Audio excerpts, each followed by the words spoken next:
Pour améliorer le coût de vie, le gouvernement malien a annoncé des subventions sur certains produits de première nécessité. En effet, une baisse de 50% des taxes à l'importation sera appliquée sur 30 000 tonnes d'huile de cuisson, 60 000 tonnes de sucre et 300 000 tonnes de riz, selon un communiqué du gouvernement.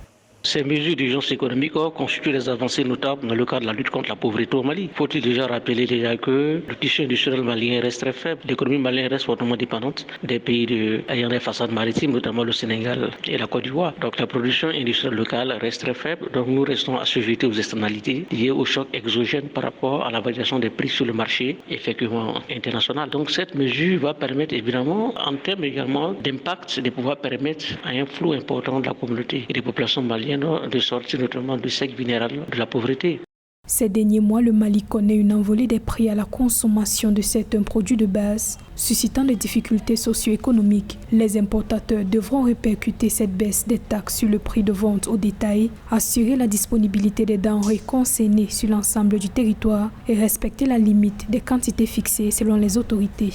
Au-delà de ces mesures, il va falloir mettre en place un comité de suivi pour pouvoir permettre à ces instructions gouvernementales d'être mises en œuvre en réalité. Parce que nous risquons d'assister à l'incivisme et parfois au non-respect de ces mesures barrières sur le terrain. Mais au-delà de ces mesures sporadiques, il est important pour le gouvernement malien d'aller dans le cadre d'une approche durable, notamment la question des exonérations accordées à certains commerçants qui ne répliquent pas cela sur le prix, sur le marché.